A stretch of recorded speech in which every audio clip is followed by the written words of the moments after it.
Democrats ever just do something instead of talking? What are you talking about this time, Dumarella? They're talking about healthcare, but are they doing anything about it? Well, that was kind of the point of the shutdown. Jeffrey started a new discharge petition bill to extend ACA premium tax credits for 3 years. So yeah, things are being done. Anything else? Chris Pappas just introduced the Right to Enroll Act, would extend the enrollment period till May. That won't pass. No, probably not, but we are in the minority, so we're doing the best we can. I'd also like to acknowledge John Larson's speech. His press conference with intercommunity healthcare isn't new information, but it is just the right amount of dramatic. What president do you ever know in our history who would place taking food out of the mouths of children, the elderly, and the disabled in a time of need?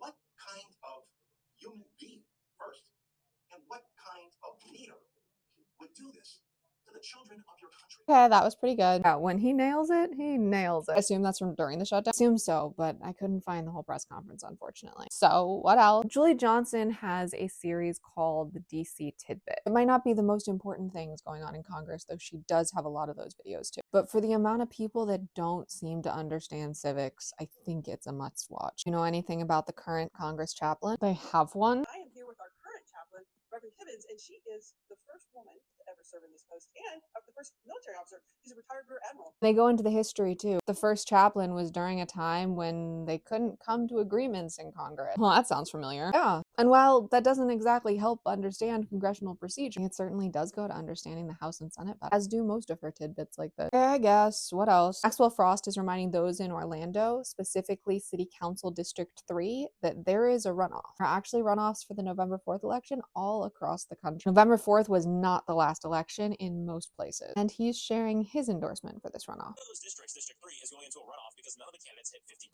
of the vote. So I want you to know who I'm supporting in this runoff for Orlando City Council District 3. Mira Tana. Hi, Mira. Hi. So why are you running for office? You know, I'm a longtime civil rights advocate and a public servant, and I'm going to fight to expand public transit, to make our streets safe, and to tackle our affordable housing challenge. You know me, anything local elections, and I have to acknowledge it. Especially when it comes from a member of Congress like Maxwell Frost. Yeah, we've been seeing that more and more this year. We are finally acknowledging the importance of local elections. Live in Orlando City Council District 3? Now you might know who to support. Check to see if there's a runoff in your area. I hope you enjoyed today's episode of Dumarella Gets School. If you made it to the end of this post, comment with 7 words to help the algorithm. And money. If we can get that ACA premium tax credit extension, the enrollment period needs to be extended too. If you watched or read any of these posts, comment with what you learned. And a ballot box. Because yeah, there are more elections coming up this year. Don't think they're over because it's after Tuesday, November 4th. Our voices are a superpower, but only when we use them.